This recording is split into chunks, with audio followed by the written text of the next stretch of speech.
the scene. He's got the voice that's mean, asking those questions that you never seen. He's got that fire, burning bright and clean. Andrew Keen making waves, break the routine on the Keen on show. He brings the heat, asking the minds, digging deep till they bleed. No sugar-coated truths, no lies to deceive. Andrew Keen, the master of the interview beat.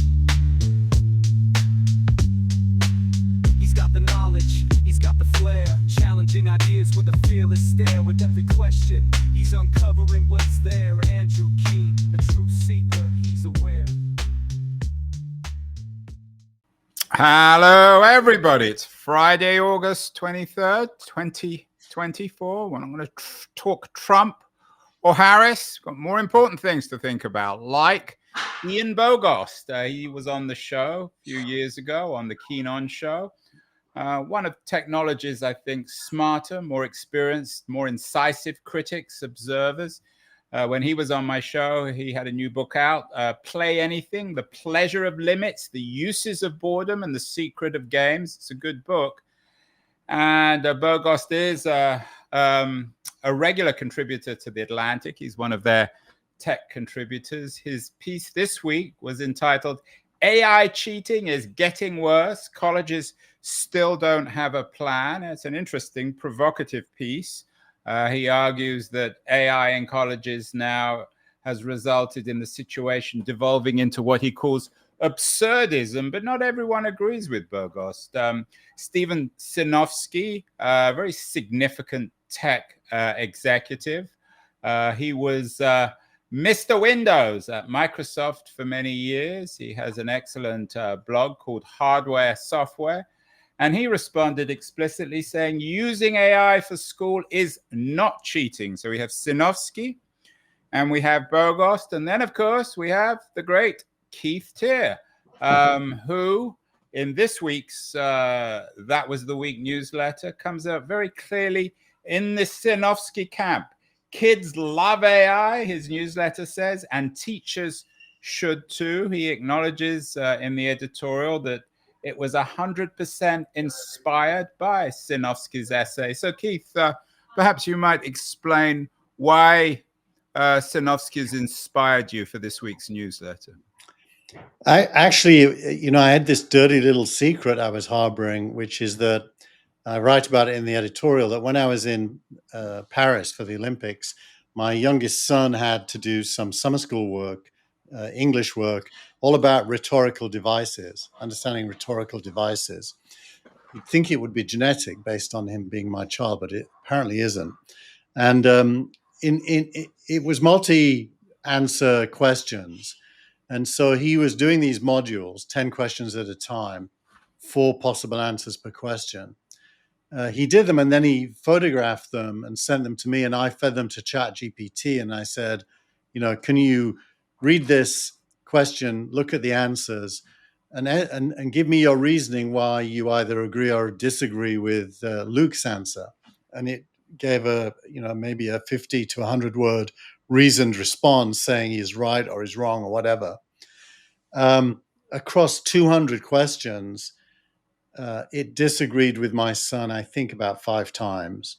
He changed his mind, I think, a couple of those times to ChatGPT's answer. And on balance, ChatGPT was wrong some of the time. My son was wrong some of the time. His score probably ended up being roughly what it would have been without ChatGPT. But what was gained in the process was I sat with him, read the reasoning, and discussed whether he should change his answer, which meant that his understanding of each thing went way deeper than it would have done otherwise. It was almost like having a teacher sitting next to you. And the dirty little secret was I was asking myself, are we cheating? And it didn't feel like it should be cheating because pretty much none of the answers changed. A small number did, but weren't always right. And he disagreed with ChatGPT often as well and was right some of the time to disagree. So it didn't feel like cheating. It felt like just a new process available to a 17-year-old doing 11th grade English. So I got 2 responses to that, Keith, and maybe we can deal with them separately. The first is that not everyone has as technically sophisticated and dedicated parents as yourself. And what you did, I don't think any parent would, or any kid would be critical of. You understand this technology. You set it up for your son. You're very much involved with your kids. So what I fear about AI, like all these technologies, is that for our, shall we say, class of upper middle class, technically literate people, this technology is great. For everyone else, it's less good. For the kids who don't have parents to show them around, it's problematic. But I'm not sure you really addressed the heart of the Bogos piece, which inspired the Sinofsky response. In college, he says, and I'm quoting Bogos from the Atlantic piece, if the first year of AI college ended in a feeling of dismay, the situation has now, and this is in the second year, has devolved into absurdism. Teachers struggle to continue teaching even as they wonder whether they're grading students or computers. In the meantime, an endless AI cheating and detection arms race play out in the background. I mean, what you're talking about, what Luke dealt with, he wasn't using Chat GPT to write. He was using it to reason. Is that fair? Yeah, and after he'd already concluded his answer. So he didn't start with it. It was the middle of the process. So how? But to go to but let's then deal with the Sinofsky response and explain. I know his is quite anecdotal. He writes about his own personal experience of the beginnings of computing in his piece. He even has a picture of a Smith Corona typewriter, sort of early proto PC that he used. What's his argument about the way in which kids now are using AI to write their own stuff in college? Yeah. And after, let's go back to what Bogart, is it said? Bogos said, because... Not Bogart. That was an actor cue. Yeah, there you go. So Sinofsky is making actually a very simple point that it's pretty hard to disagree with, which is that all technology which enhances the individual first enters the world accused of cheating. I can remember calculators were a great example, and he speaks at length about that. And so if the individual is able to do better due to some technical innovation, that's considered initially at least cheating, but after a very short period of time, and he argues a shrinking period of time, it gets incorporated into the mainstream as an asset or a tool. And I think, broadly speaking, that's right. Well, it is broad, but my response, and you and I have argued about this endlessly. I mean, there's also the example of Napster and the whole scale stealing of musical content at the turn of the century, which eventually was fixed. So that was a kind of cheating that didn't work out. Well, yeah, it's a harder parallel because it's not focused on education, but let's go with it. What Napster did is show that digital music separated from physical media was attractive to millions and millions of people. But in order to do that, it had to break copyright laws. Like YouTube, except YouTube got away with it, Napster didn't. Well, YouTube was mainly user-generated content, so it was easier. But yes, it did eventually come up against the same issues and now has a solution. So, but I do think, the parallel does hold to the extent that you couldn't imagine Spotify and Apple Music or YouTube Music without Napster having happened first. In fact, even before Napster, in England, when I was doing Siberia Cafe, there was a guy who created something called Cerberus, which was an MP3 streamer way back then, and he could rip music off of CDs as well. So it's a long history of technical innovation leading to changed business models. In the case of teachers, going back to Bogus's thing, that's probably not right either. What's his name? Bogus.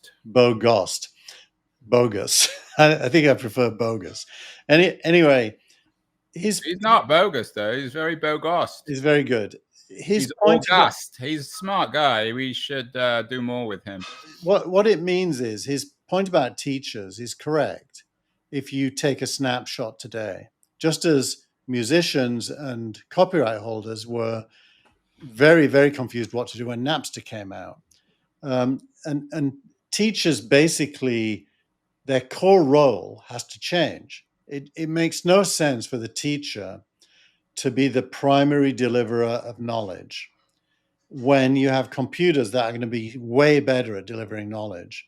It probably isn't even the teacher's job to score tests, because technology is going to be able to do that.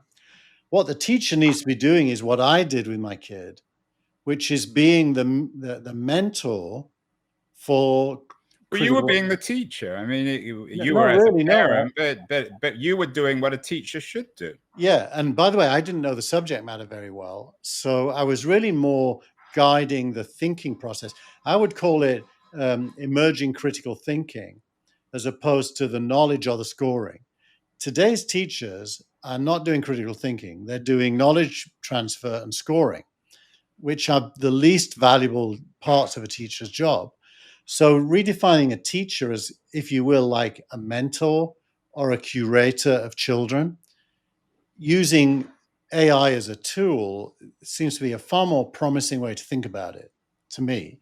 So I agree that they're confused right now, and I agree they're bereft of ideas, but I think that is probably a momentary stage in what Sinofsky argues will be an ultimate endpoint, where AI is just accepted as a really good tool. So what about the bogus piece about colleges, where there's this devolution into absurdism, where teachers have no idea whether or not the kids are actually writing what they're supposed to write? Because his piece in The Atlantic is about the death, essentially, of the college essay, because initially college, especially the liberal arts education, was premised on kids writing essays and writing them themselves. Now they're using OpenAI and all these other platforms to do so. What are we supposed to do? Well, if you remember back to when we learned that, writing an essay, it was really learning structure. What is a good opening thesis statement, or a attention-grabbing fictional paragraph? What is the middle all about? What is the end all about?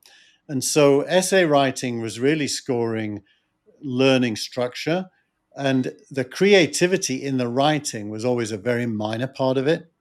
So it feels to me as if, I don't think computers can write essays creatively as well as humans yet, but they can write creative essays as well as the average human already quite well.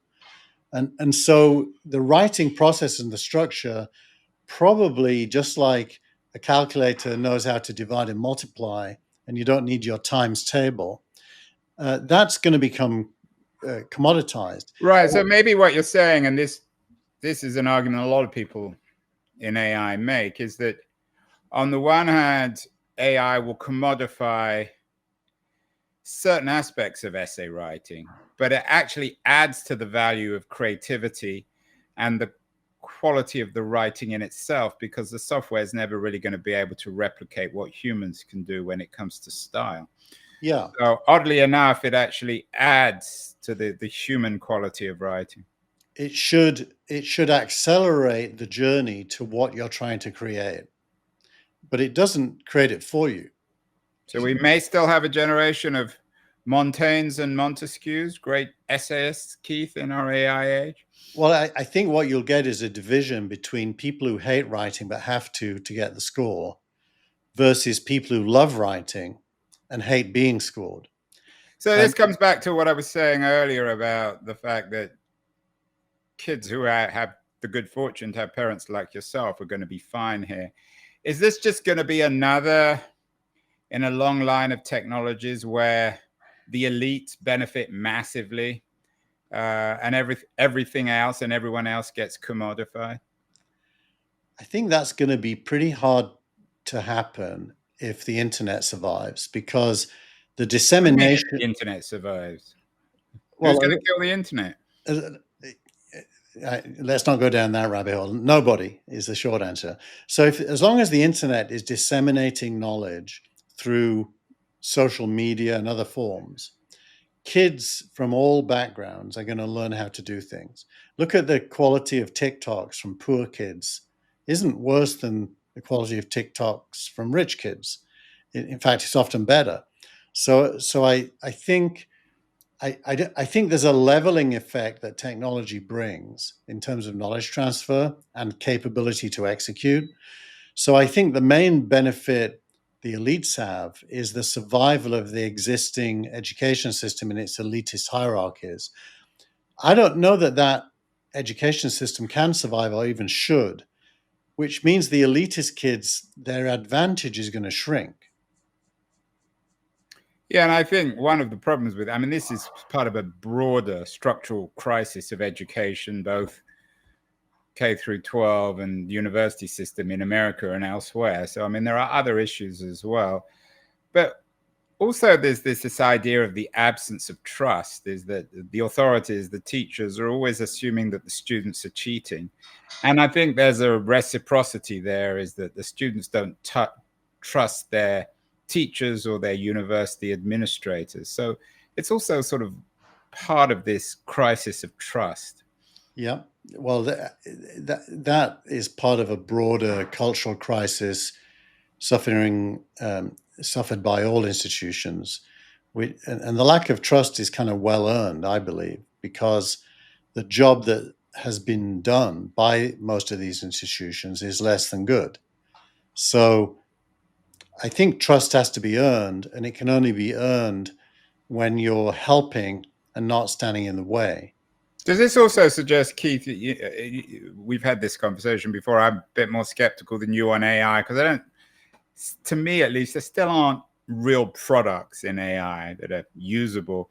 But does this sort of debate now between Bogost and Sinofsky reflect the fact that AI is now entering the bloodstream of society, of education, and is for real?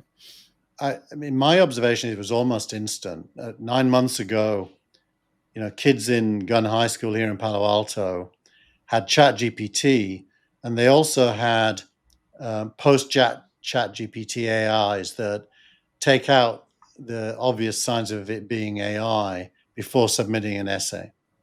So these tools were multi-layered, almost like agentic, multiple agents being used by a single individual right away. And I'm talking about 16-year-olds. So maybe we need to revise. In the old days, we used to assume that the cutting edge technology also was always pioneered by the porn industry. Maybe it's the kids who are doing it. I think the kids are doing it. Even go back further, 3 or 4 years ago, there was an app. It still exists. It's called Photomath. If you install Photomath on your iPhone and you point it at an equation, it will solve it for you and explain the steps and teach you how it solved it. So I think this evolution of educational technology to be able to do tasks which previously kids were tested on just means kids are going to have to be tested on some different things, arguably more important things. Yeah, well, we will return to this many times. It's not going away. Lots of other interesting news, Keith. One thing that caught my eye was a piece in your newsletter from Teare, your superior in the Teare household. Actually, it's Chris Matinko. Well, I'm sure he reports to Genet. Anyway, it's about A16Z and Founders Fund lead the way in defense venture capital. A16Z, will come to them later. They're X of the week as well. They're not very popular, certainly amongst the progressive tech community. A few weeks ago, we dealt with according to The Verge, the moral bankruptcy of Andreessen and Horowitz when they came out in favor of Trump. Is this troubling for you, this leading the way in defense venture capital? I mean, it's basically tech for war, right? Yeah, it's interesting. I didn't put it in the newsletter, but some Google employees this week signed a petition objecting to Google participating in defense contracts. Wow, the Google, they took over one of their senior executive offices in terms of, I think, Google supporting Israeli military technology. So that's a continual theme at Google. So this is a growing discussion in Silicon Valley, which is what is the relationship between innovation and defense. Clearly, there's always been a relationship. In the past, it was in the reverse. You know, the government spent money on R&D for defense, and many of the benefits span out into products. Yeah, and the internet, I mean, coming back to your friend, the internet that you're a little worried about, the internet came out of the military industrial complex. It came out of government funding for defense. So it's kind of going into reverse, which is innovation is no longer coming from the government. Even NASA, you know, with the stranded space travelers on the International Space Station that it can't get back, it looks like it's going to ask SpaceX to go and get them. So government really can't innovate anymore. Private sector can. And there are now growing parts. Not everyone would agree with that, Keith. But anyway, go on. Well, I'm painting broad brushstrokes that are roughly correct, I think, directionally at least. But now what you have in the Valley is what most people think of as the right wing in the Valley. I don't really agree with that characterization.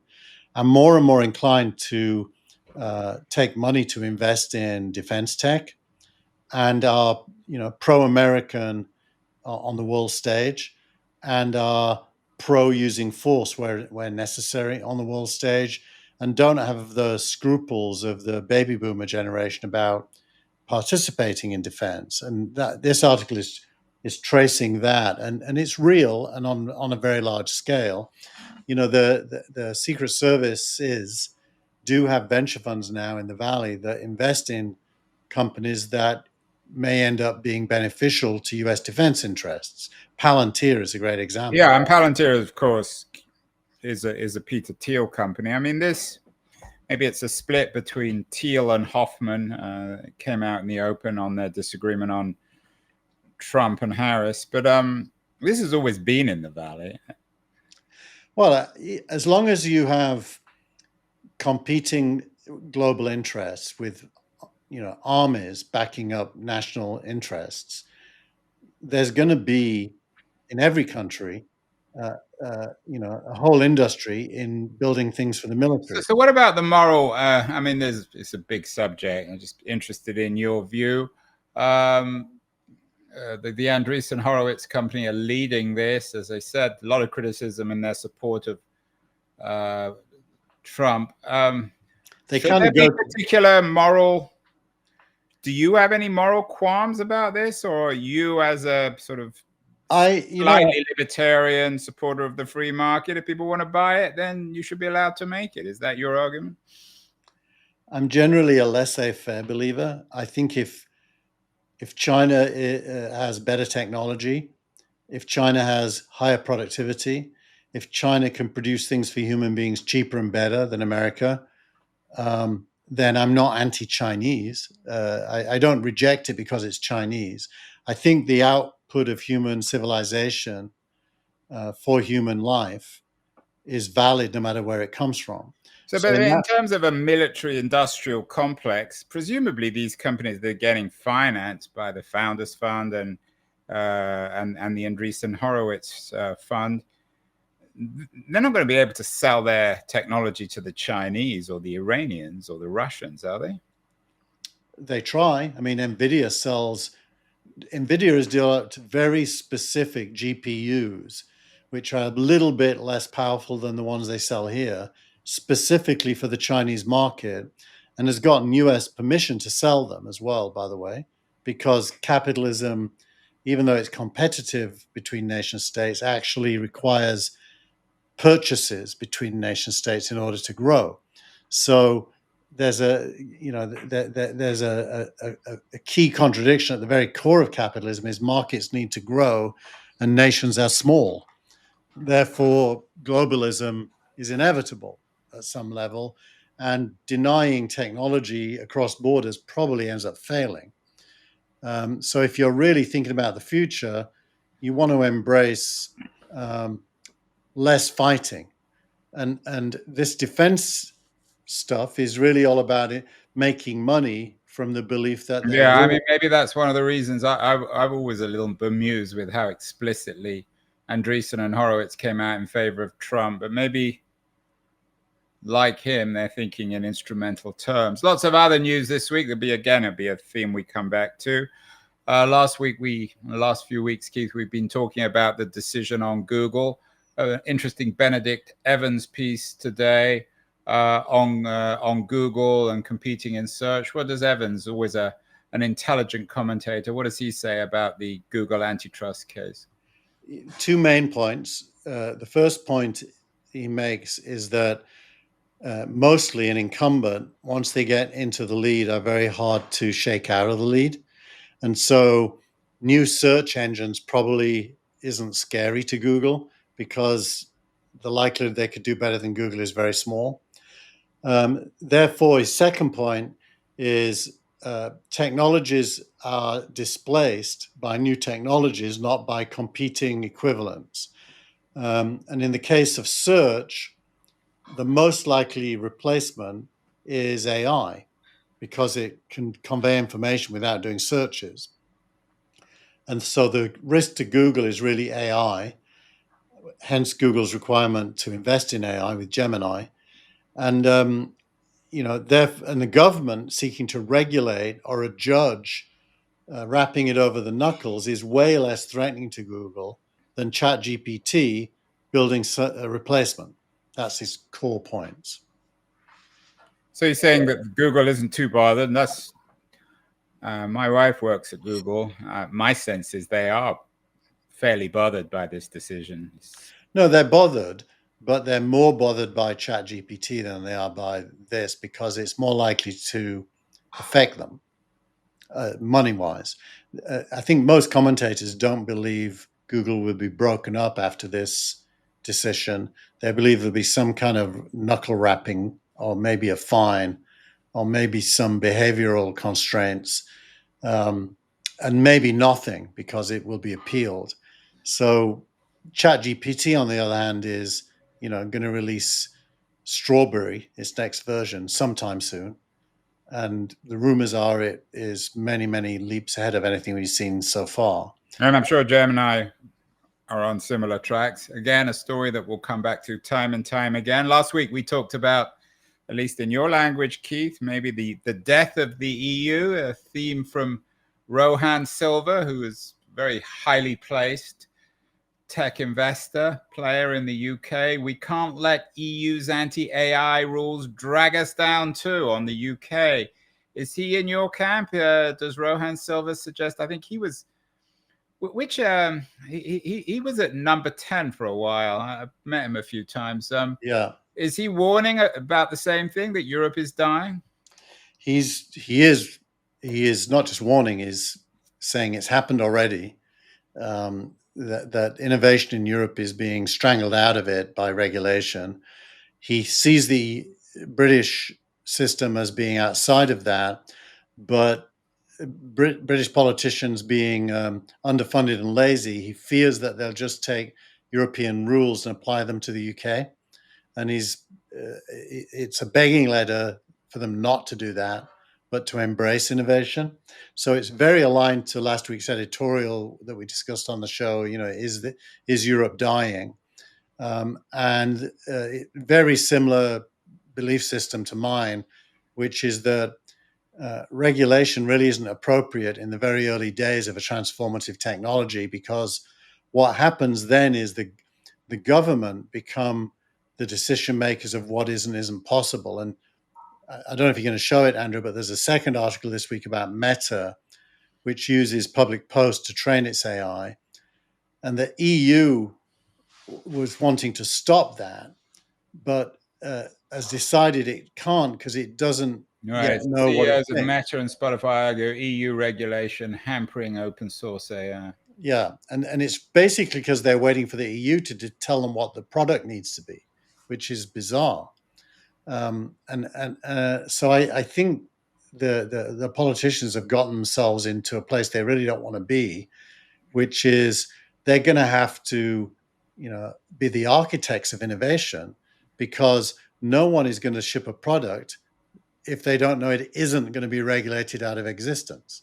Well, one thing I think we can say for sure, Keith, is that the EU is not going to win your Startup of the Week award this week. The award goes to Black Forest Labs, you have a link from TechCrunch, which describes it as the startup powering Elon Musk's unhinged AI image generator. So not everyone's an admirer of this. Tell us about Black Forest. Who are they and what do they do? So they produce this model called Flux.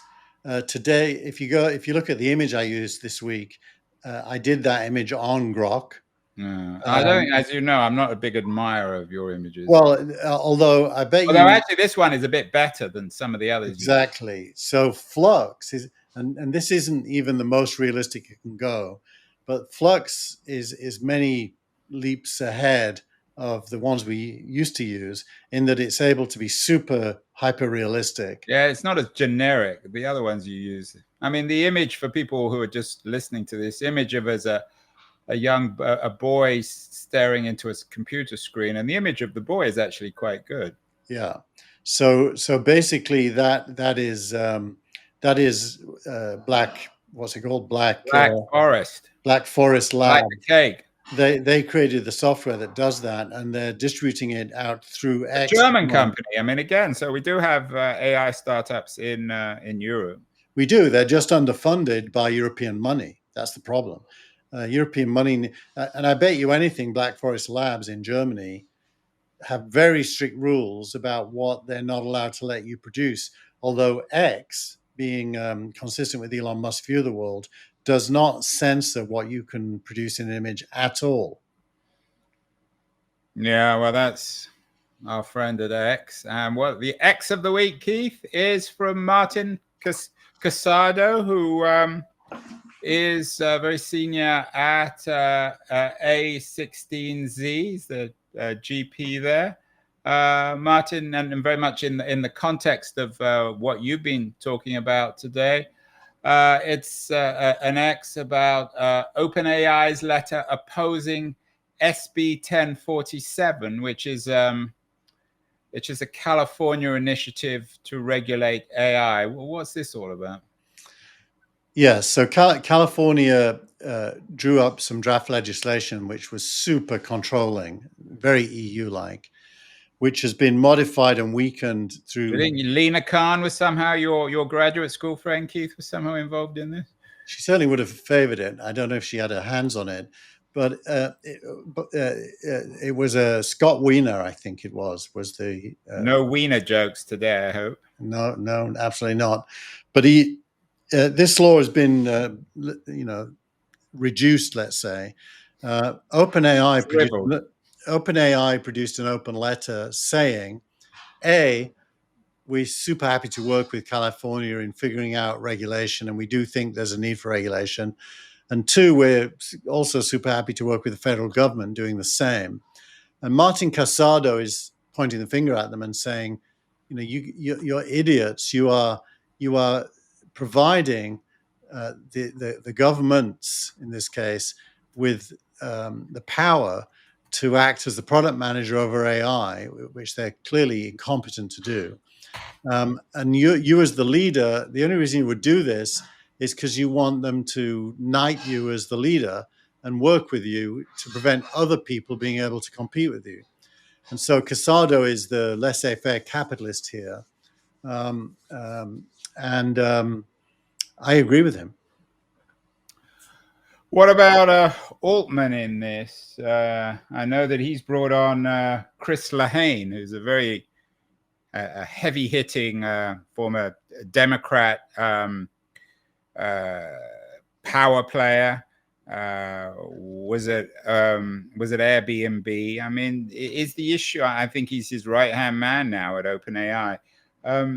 Is the challenge of OpenAI now all about regulation? And is A16Z, are they investors in OpenAI?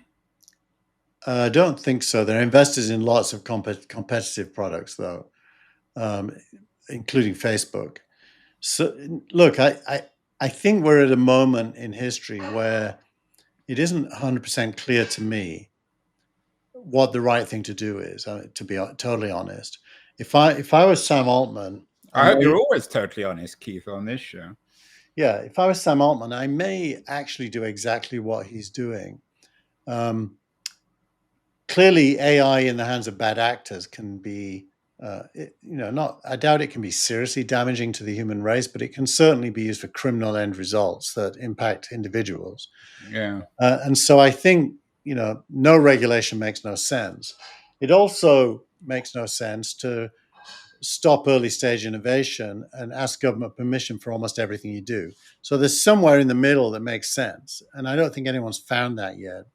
It also needs to be global, by the way, because if the US has regulation... Why it's not going to be global? Because the regulation already, the internet's regulated dramatically differently in China or Iran or EU or Russia than it is in the US. So it's never going to be global. Well, when I say it needs to be global, I'm almost pointing to a flaw in the whole idea, because if it isn't global, innovation that you don't like can happen in places that are not regulated.